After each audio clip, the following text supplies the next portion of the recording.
পবিত্র রমজানের আধ্যাত্মিক আবহ আর রাজনৈতিক সখ্যতার মেলবন্ধন। রাজধানীর ডেমরা থানা শাখার উদ্যোগে আয়োজিত এক ইফতার মাহফিলে মিলিত হন ইসলামী আন্দোলন বাংলাদেশ ডেমরা থানা শাখার নেতাকর্মী ও সাধারণ মানুষ। ডেমরার স্টাফ কোয়ার্টার সংলগ্ন আলম রেস্তোরাঁর দ্বিতীয় তলায় এই ইফতার মাহফিলের আয়োজন করে ইসলামী আন্দোলন বাংলাদেশ ডেমরা থানা শাখা। ইফতারের আগ মুহূর্তে রেস্তোরাঁর পুরো হলরুম কানায় কানায় পূর্ণ হয়ে ওঠে কর্মী সমর্থকদের উপস্থিতিতে।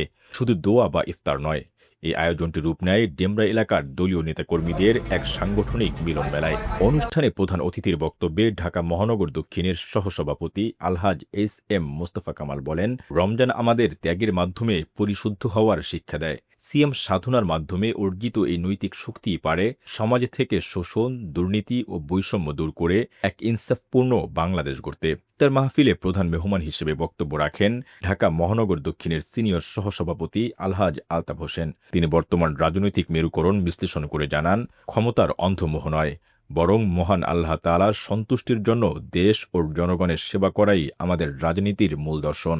বিশেষ অতিথির বক্তব্যে কেন্দ্রীয় সহপ্রচার ও দাওয়া সম্পাদক ও ঢাকা মহানগর দক্ষিণের সাংগঠনিক সম্পাদক KM শরিয়াতুল্লাহ বলেন, নির্বাচনের সময়ে আমরা লক্ষ্য করেছি যে ক্ষমতার মোহে বিভিন্ন পক্ষ আদর্শ বিসর্জন দিয়ে রাজনৈতিক আপোসকামিতায় লিপ্ত হয়েছে, কিন্তু আমরা নীতি ও আদর্শের উপর অটল, অবিচল ও দৃঢ় ছিলাম। তিনি আরও বলেন, ইসলামী আন্দোলন বাংলাদেশ পরিষ্কার করে বলতে চায়, আমরা কোনো ব্যক্তি বা গোষ্ঠীর লেজুরবৃত্তি করতে রাজনীতি করি না।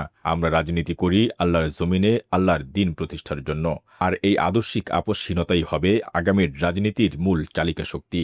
থানা সভাপতি আলহাজ জাহাঙ্গীর খানের সভাপতিত্বে এবং সাধারণ সম্পাদক আলহাজ মোহাম্মদ নিসার উদ্দিনের সঞ্চালনায় অনুষ্ঠিত এই মাহফিল শেষে ইফতারের ঠিক আগ মুহূর্তে দেশ ও মুসলিম উম্মার শান্তি কামনায় এক আবেগঘন মোনাজাতের মধ্য দিয়ে সমাপ্তি ঘটে ডেমরার এই বর্ণাঢ্য আয়োজনের। Hussain Mohammad Arman, multimedia desk, press point.